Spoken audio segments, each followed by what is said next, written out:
The chairs are not centered. We're live already. We are live. I know. It's okay. I know we're live. We're trying to fix the camera. Good morning. This is Glenda. And I'm Brett. And we are Team Krupnik. Krupnik. And we are here today because we have a just something that we want to share with you. And let's just get right into it. 3 reasons why we love having boundaries around food that may inspire you to set some of your own. And we took note. And this was the highest viewed reel that we had, which is why I picked this topic. Because, you know, it's interesting. I never thought about boundaries as something to have with food. You think of boundaries with people. You got to have boundaries with people. You got to have boundaries with your time. But you don't think of food as boundaries. Yeah, and most of the time people think of diets, and with diets, I hate the name of diet. Yeah. There's die in the name. Seriously. Call me crispy, but that's just how I see it. Yeah.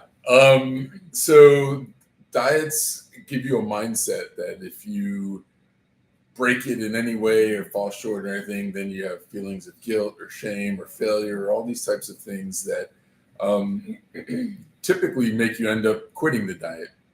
And with having boundaries with food, it's really more guidelines for a lifestyle that works for you rather than against you. The diets are usually something that you don't want to do, whereas the way we've chosen to set boundaries and eat is actually what we do want to do when it comes to food. And this has taken a whole, 2 decades. Yeah, yes, it's so difficult because, you know, you think I can eat everything. And then as you get older, you start to see the way that you feel. You don't have the same energy or metabolism that you had when you were younger. Your body changes. And, you know, obviously, if we would have been eating healthier all along, we see your mom, she's always ate healthy. And she's, you know, up in, 80s, and she's in very good health. And she's always ate healthy. So we sometimes feel like she has more energy than us. But all that to say that we finally realized, you know, if you are young, if there's any young person watching this, if you create boundaries in your life now, you are going to live well later. Otherwise, you're going to have to create those later. But I just want to share, you know, we want to talk about this and help you get out of that mindset of dieting and just be freed from that, because that restrictiveness sometimes causes rebellion, and it causes you to turn to food instead and just like, don't tell me what I can or cannot eat. If I was on a diet before and I wasn't allowed to eat donuts or something, and I end up having a donut, the mentality is like, oh, well, I've already failed. I already broke it. Might as well have a dozen donuts and go crazy. And then I would look down on him and I would judge him for having that donut, even though I wanted to have the donut as well, you know. And so instead, when he found the boundaries that worked for him, then I'm like, you know what? He has his boundaries. He's not overeating. Now, I think before you set those boundaries, also, I would judge you because you would eat a ton. And you would do the same thing to me. You would judge me because I would eat a ton. But now that we have established our boundaries, we know that whenever we eat, we know, you know what, they're within their boundaries. We trust they're honoring their boundaries. So I'm going to honor their boundaries and not judge them. Yeah, well, that's actually, I think you skipped part or our first reason. I went to our second reason. Right? All right. Well, let's just say what the first reason, number one, which. Oh, maybe it was number one. Yeah. That. One of the reasons we love having boundaries is allowed us to honor our own food needs and values around food. So I don't feel pressured to eat the way someone else. Sorry. To eat the way someone else does based on, I can stick to what's good for me. So if Glenda's eating one way and I see her food, and even though it looks good or something like that, it's not the goals that I have, and it's not within my boundaries. I don't feel pressure to eat her way, and vice versa. And now I want to say that yesterday I saw him post a donut story, and when I was ready to put my story, I saw that he posted a donut story, and I'm in that, you know, like that PMS, you know, whatever, and craving sweets.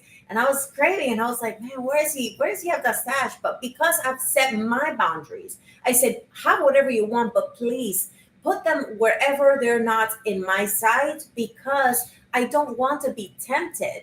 I can exercise self control. I'm developing it. I'm working on it, but I set my boundaries, which is not to indulge in these things. However, I did have one day last week where I was like, I think I can have some candy. And I went and I had some caramel filled, cream filled candies. And I did it without guilt or shame. I'm like, I'm doing good. And then I felt crappy after.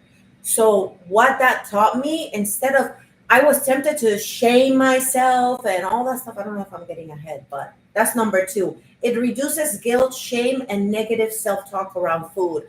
I decided, you know what? I'm not going to shame myself. I am not going to make myself feel guilty. Like in the past, I would be like, oh, I shouldn't have had that. Oh, I feel so crappy. I feel so horrible. This is horrible food. I shouldn't be. And instead, I recognized that, I indulged. I didn't feel but it good. wasn't helpful, right? So it kind of helps you stay away from it next time rather than just guilt and shame. You had an observation about that yesterday. Yeah. I So remember it. first off, our boundaries are firm but flexible, different than a diet in the sense that absolutely not. Like keto, you absolutely cannot have carbs or the minimal amount type of thing. It's completely restrictive. With our boundaries, she decided, you know what, I'm gonna cross my boundary a little bit, have some candy because I'm feeling like it, and rather than shame herself, she realized later that it didn't make her feel the way the promise or the lie in her mind told her she was going to feel after eating it. So I think, first of all, in some of our other posts and previous lives, you can see that we talk about a lot of our eating is tied to our emotions. And if we get a hold of processing our emotions in a healthy way, we won't turn to eating as much.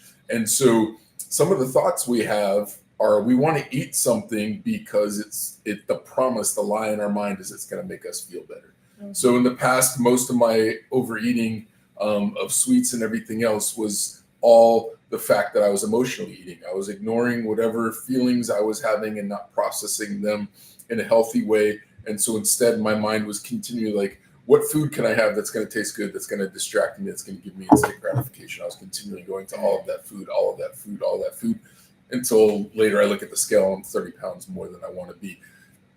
So I think we have to recognize that lie tells you, go eat that whole bag of candy and you're going to feel good. But afterwards, Glenda's realized I didn't feel good. That was a lie. That didn't really help me.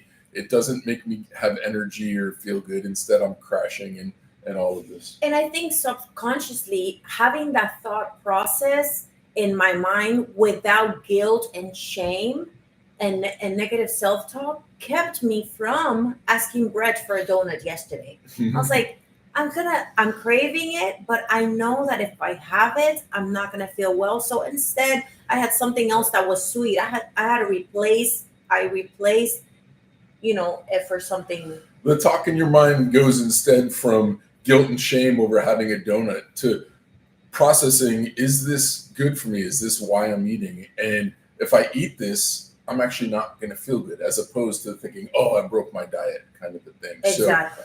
So in the past, for me, if I have that craving, I'm thinking of going to the bakery that I love and getting a dozen donuts and having a bunch of them. But I still love donuts. But now my thought is, I'm calorie counting, I'm enjoying the weight loss and having extra energy and less back pain and all the stuff that comes from being a healthier weight. And so I have these miniature Boston cream donuts that are half the calories of one full-size donut.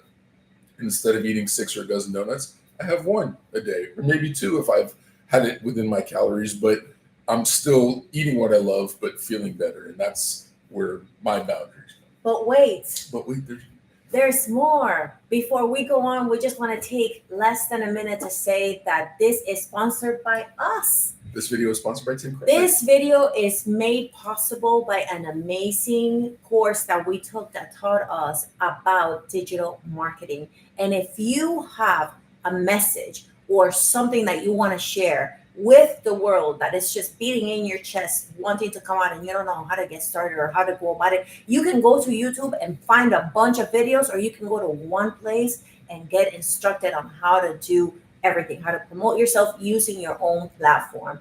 Now we have also a free ebook, a free journal called a mindful eating journal. And when you access that, you have access to the back office of everything that we have to offer back there, including that course. And if you're not ready for the course, we have a book, Crafting Your Online Business from Your Purpose, that you can access when you sign up to receive our newsletter and the free journal, mindful eating journal. Well done. Yes. So back into it. Back into our program. So the last one, which was the one that you said, number 3, it prevents you from feeling controlled or restricted by others' eating habits. I kind of did touch that. Those boundaries that we set for ourselves, like Brett said earlier, keep us from wanting each other's food, because he's wanting to stay within his boundaries and I want to stay within my boundaries. Yeah, Glenda eats sometimes more calories than I would eat, because she's not necessarily looking to drop a bunch of extra weight like I am. She's looking to maintain her weight and feel healthy and energetic. And she also has more food sensitivities than I do. So I'm not necessarily eating in a way that a nutritionist would deem healthy. I'm not eating tons of vegetables or fruits or anything like that.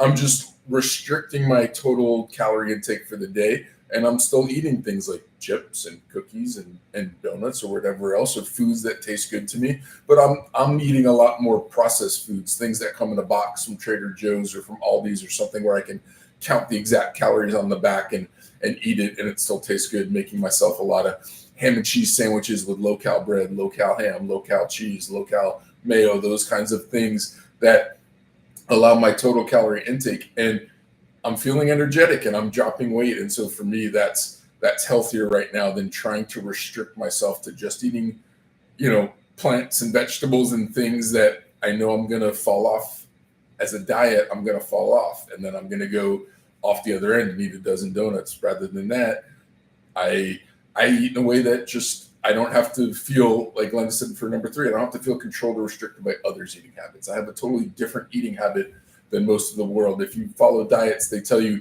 eat a big breakfast and then a smaller lunch and a really tiny dinner. And when I've tried that, I've always been starving at night going to bed, and I'm usually going to end up binging before bed and breaking the diet, and that doesn't work. And I do the opposite. I wake up in the morning and I just have a coffee and I skip breakfast, and I'll have a tiny lunch, and I save all my calories for a nice big dinner and dessert, and I'll eat all the way up until bedtime, and I feel full and satisfied, and I'm able to wake up the next day and start again on not eating much, but knowing that I end my day full and satisfied, and that just works for me. So it's totally different, and I don't feel controlled or restricted. That she stops eating at 5, 6 o'clock at night. I can eat until 10, 11 at night. Yeah, and with the way that I'm eating, because I'm eating higher calories, I am not hungry or so hungry. Sometimes I'm a little bit hungry, but then I have a drink. I just set my boundary of no chewing after dinner, because they're just boundaries and they are flexible. I have broken them at times. I'll have a little something like a little cheese, or I've had a fruit, but more often than not, I'm not having or chewing anything after dinner. What I am having is either a chocolate milk, or I'm having a tea, or I'm having a decaf coffee, or a regular coffee, or I have another drink called magnesium that I make a little mocktail, fuzzy water. Anyways, all that to say, Fizzy, not fuzzy. Fizzy, sorry, fizzy. Fuzzy would be disgusting. That choosing boundaries is basically saying I'm not taking any label of any diet. I'm not vegan, I'm not vegetarian, I'm not keto, I am not carnivore, I am not omnivore, or whatever it is. Paleo. You're not taking a label, because a label is going to limit you. Labels limit our mind, but a mindset of boundaries with food liberate you from all of that. You're going to pick from every single one of them whatever works for you. Exactly. Yeah, I love my breads. I love carbs.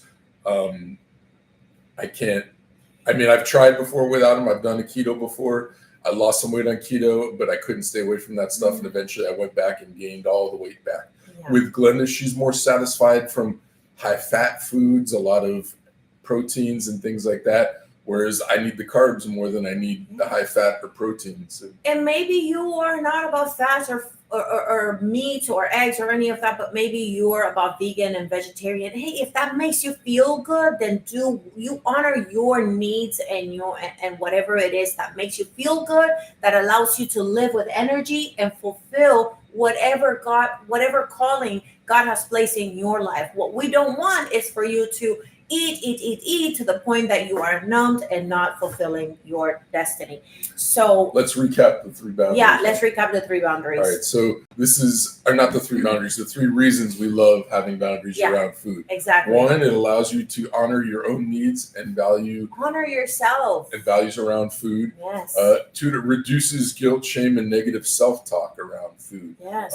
Boundaries are firm but flexible, and it prevents you from feeling controlled or restricted by others' eating habits. Yes. So if you are looking for a spiritual take on this food, follow us on Influence for Purpose. We have all of the information on the description box below. We created a mindful journal, which is got questions that can help you recognize why you eat, what you eat, when you eat it.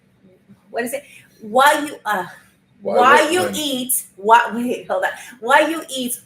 you eat, when you eat it, to help you narrow down the reasons why you're eating and get to the bottom of your triggers, and also what is good for you to help you set the boundaries that are going to carry you as a lifestyle for a lifetime. Yeah. Yeah. I'm going to throw one last plug back to our sponsor there, in that all of these platforms, all these websites we've built, all these digital products that we're making, we've learned it all from that course. Yes. We highly recommend it. Yeah, we highly recommend it. Yes. So anyways, we thank you for joining us. If you watch us after the live, we thank you for joining us. Subscribe, follow us on all the rest of our social media. And tomorrow we are going to be here at 8 o'clock in the morning with Influence for Purpose. Well, I may be. Yeah, not here, but at our other channel at Influence for Purpose, and the Spanish one is Influencia para Propósito, and it's all in the description box below. Thank you for watching, and we look forward to seeing you next time, and let God bless your day.